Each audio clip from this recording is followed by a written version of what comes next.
Hi everyone.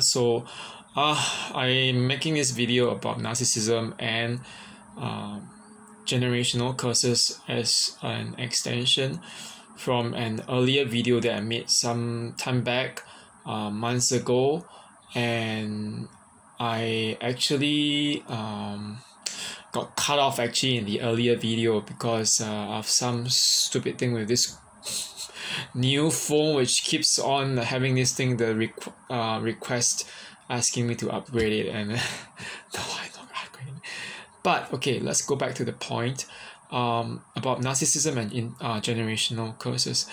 I understand that when it comes to generational curses, the idea of it, there isn't a universal consensus. Some people will claim that from a religious point of view, that it is actually something that has roots in the Old Testament, and it cannot therefore be very, very Christian, and that it cannot even hold as an idea outside of the domain of faith to other people. I mean, especially if you're not a Christian and you have experienced narcissistic abuse in one way or another. Okay, I'm not referring to generational curses in the spiritual sense, although there is a spiritual understanding of it as being, like when you sin or do something wrong, that it passes down in the family line.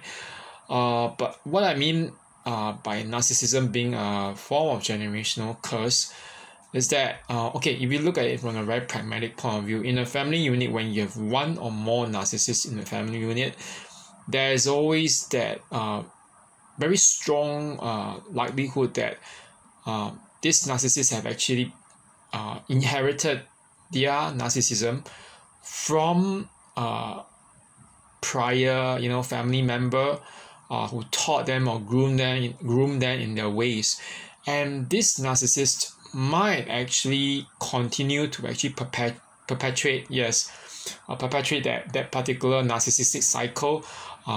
They abuse their children, or if not children, someone else in the family, and that in itself keeps on being taught as a method to treat other people from generation to generation.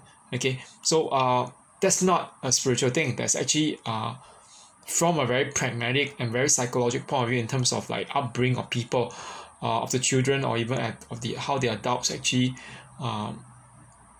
subject others to actually abuse and manipulation. So from that point of view, narcissism is definitely a generational curse. Okay, because when you have one or more narcissists in the family, there's a lot to deal with in terms of that manipulation and abuse, and this actually lasts for years, and sometimes it's not even within the family itself. It can be someone like a loved one or a romantic partner, and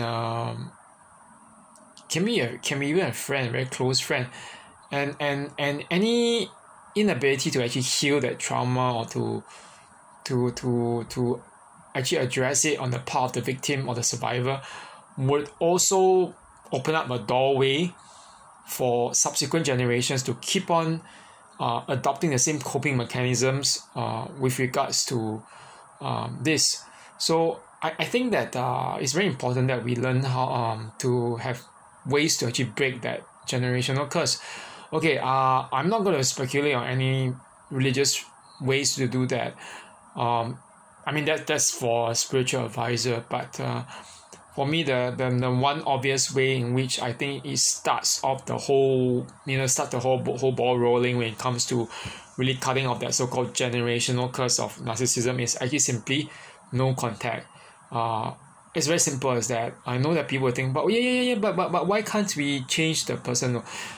We know that actually in real medical science and even psychiatry, that narcissists do not change.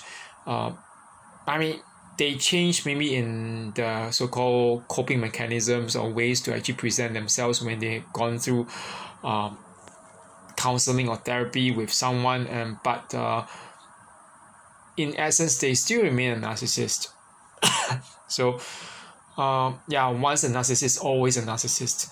So and of course, because I mean, people will say, oh, you know, but God will change them, but that's a freaking lie that's actually told by religious dogmatics. Because if you think about it, if you want to be changed, you first, I mean, if you have to be changed, you must first want to be changed. And narcissists do not see any problems with themselves.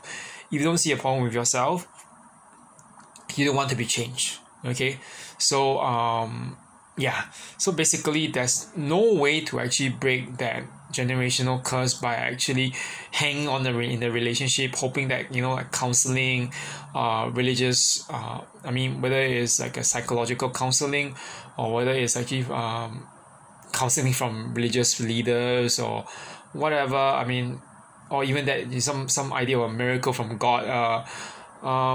It's not going to happen. Yeah, so the only way is actually no contact, or in some cases where you don't have a choice but to keep in contact with that narcissist, the only other way is probably very limited contact. So yeah, you have to actually basically cut off the narcissist and make, and whoever the person is. So yeah, but this is what I have to say for now. But just, I hope that actually no one has to actually deal with that. I mean after cutting them off, because some of them are just terrible. They keep on stalking you and harassing you after that, and it's as if they don't want the curse to be gone and they want to keep on perpetuating that curse. Yeah, but yeah, so but that's it for today. So remember, you can break the curse. Okay, you can't break the curse by changing them. You can break the curse by simply cutting off these people. Okay, and or basically detaching yourself from them. So yeah, okay, that's it anyway. So have a good one. Bye bye.